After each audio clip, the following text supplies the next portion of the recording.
CBI അന്വേഷണമാണ് എല്ലാറ്റിൻ്റെയും അവസാനം എന്ന് പറയുന്ന വാക്ക് ഞങ്ങൾ ഒരിക്കലും അംഗീകരിച്ചില്ല. ഇന്നലെയും അംഗീകരിച്ചില്ല, ഇന്നും അംഗീകരിച്ചില്ല, നാളെയും അംഗീകരിക്കും. അതുകൊണ്ട് തന്നെ CBI അന്വേഷണം വേണ്ടെന്ന് തുറന്നു പറയുന്നു പാർട്ടി. ഡിസംബർ 6-ന് കേസ് ഡയറിക്കൊപ്പം സർക്കാരിന്റെ സത്യവാങ്മൂലവും ഹാജരാക്കാനാണ് ഹൈക്കോടതി നിർദ്ദേശം. CBI അന്വേഷണം വേണമെന്ന കുടുംബത്തിന്റെ ആവശ്യം പാർട്ടി തള്ളിയതോടെ സർക്കാർ നിലപാട് എന്താണെന്ന് MV ഗോവിന്ദന്റെ തുറന്ന പ്രസ്താവനയിലൂടെ സുവ്യക്തം.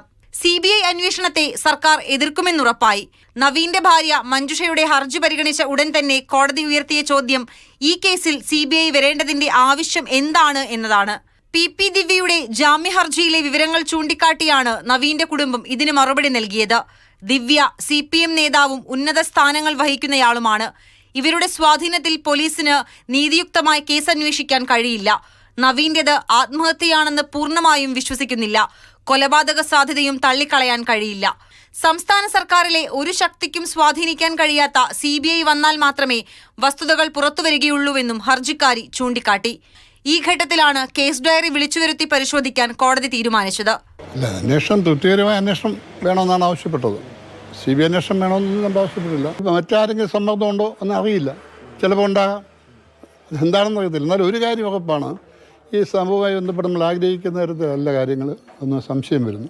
ഹൈക്കോടതി അടുത്ത മാസം 9-ന് ഹർജിയിൽ വിശദമായ വാദം കേൾക്കും. ഹർജിക്കാരി ആരോപിക്കുന്നത് പോലെ അന്വേഷണത്തിൽ വീഴ്ചകളുണ്ടോ എന്ന് പരിശോധിക്കാനാണ് ഹൈക്കോടതി കേസ് ഡയറി വിളിച്ചു വരുത്തുന്നത്.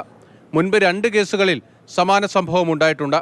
ഒന്ന് ഡോക്ടർ വന്ദനാദാസിന്റെ കേസിലാണ്. അതിൽ രേഖകൾ പരിശോധിച്ച ശേഷം CBI അന്വേഷണം വേണ്ട എന്നാണ് ഹൈക്കോടതി തീരുമാനിച്ചത്. മറിച്ചുണ്ടായത് സജി ചെറിയാന്റെ കാര്യത്തിലാണ്. സജി ചെറിയാന്റെ കേസിൽ കേസ് ഡയറിയും മറ്റ് രേഖകളും പരിശോധിച്ച കോടതിക്ക് അന്വേഷണത്തിലെ പാകപ്പിഴകൾ ബോധ്യപ്പെട്ടു. അങ്ങനെയാണ് പുനരന്വേഷണത്തിന് ഉത്തരവിട്ടത്. അതുകൊണ്ട് തന്നെ 9-ാം തീയതി വിശദമായി വാദം കേൾക്കുമ്പോൾ ഹൈക്കോടതിയുടെ നിലപാട് വ്യക്തമാകും. ഇതിനിടെ കേസ് അന്വേഷണം പൂർത്തിയാക്കി പോലീസ് കുറ്റപത്രം നൽകുന്നത് തടഞ്ഞുകൊണ്ടാണ് ഇടക്കാല ഉത്തരവ് വേണമെന്ന് നവീന്റെ ഭാര്യ ആവശ്യപ്പെട്ടതെങ്കിലും കോടതി അനുവദിച്ചില്ല.